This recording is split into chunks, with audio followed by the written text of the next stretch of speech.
வணக்கம். Welcome back to Thoothukudi cooking. இன்றைக்கி நம்ம பார்க்க போகிற ரெசிபி மழை நேரத்தில் குழந்தைங்க ரொம்பவே விரும்பி கேட்குற வாழைக்காய் பஜ்ஜி. வாங்க எப்படி செய்யலான்றதை பார்க்கலாம். அதுக்கு ஒரு வாழைக்காய் எடுத்துருக்கேன். வாழைக்காயை கழுவிட்டு தோல் சீவி எடுத்துக்கலாம்.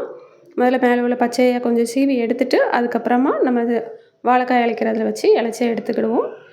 இப்போ நம்ம வாழைக்காய் இழைச்சி வச்சு மாவு எல்லாம் ரெடி பண்ணிடலாம். அதுக்கு 1 கப் கடலை மாவு எடுத்துருக்கிறேன். 1 கப்புக்கு அரை கப் பச்சரிசி மாவு எடுத்துக்கிடுவோம். 2 டீஸ்பூன் சோள மாவு, அதாவது கார்ன்ஃப்ளவர் மாவு 2 டீஸ்பூன் எடுத்துருக்கேன்.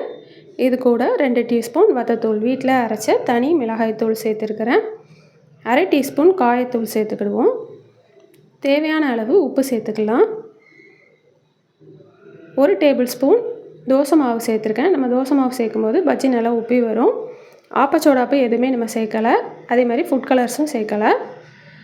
இப்போ இதை கைகளால் நல்லா விரைவி விட்டுக்கலாம். எல்லா பக்கமும் ஒன்று போல் கலந்து வரணும். கலந்து வந்ததுக்கப்புறம் நம்ம தண்ணி ஊற்றி கொஞ்சம் கொஞ்சமாக கலந்துக்கலாம். கட்டிகள் இல்லாமல் கலந்து விட்டுக்கோங்க. பஜ்ஜி மாவு இந்த பதத்துக்கு வரணும். வந்ததுக்கப்புறம் நம்ம வாழைக்காயை முக்கி எண்ணெயில் போட்டு பொரித்து எடுத்துடலாம். 2 பக்கமும் ஒன்று போல் படுற மாதிரி நல்லா போட்டு எடுத்துக்கோங்க. எக்ஸ்ட்ராவாக உள்ளதை சைடில் இப்படி எடுத்துட்டோம்னா வந்துடும். எண்ணெய் ஏற்கனவே கடாயில் சூடேற்ற வச்சுருந்தேன். இப்போ நம்ம பஜ்ஜி அதில் சேர்த்தாச்சு. இப்படி எண்ணெய் கோரி ஊற்றுனீங்கன்னா அதுவுமே உப்பி வரும். நம்மளோட சூடான வாழைக்காய் பஜ்ஜி இப்போ ரெடி ஆயிடுச்சு. இதே மாதிரி நீங்கள் உருளைக்கிழங்கு, ஓமவல்லி இதுலேயுமே போடலாம். இப்போ சூடான வாழைக்காய் பஜ்ஜி நாங்கள் சாப்பிட போகிறோம். நீங்களும் உங்கள் வீட்டில் செஞ்சு பார்த்து சாப்பிட்டு எப்படி இருக்குன்னு சொல்லுங்கள். என் சேனல் பிடிச்சிருக்குன்னா லைக் பண்ணுங்கள், ஷேர் பண்ணுங்கள், சப்ஸ்கிரைப் பண்ணுங்கள். ஏற்கனவே சப்ஸ்கிரைப் பண்ண சப்ஸ்கிரைபர்ஸ்க்கும் வியூவர்ஸ்க்கும் என்னோட நன்றிகள். நன்றி, வணக்கம்.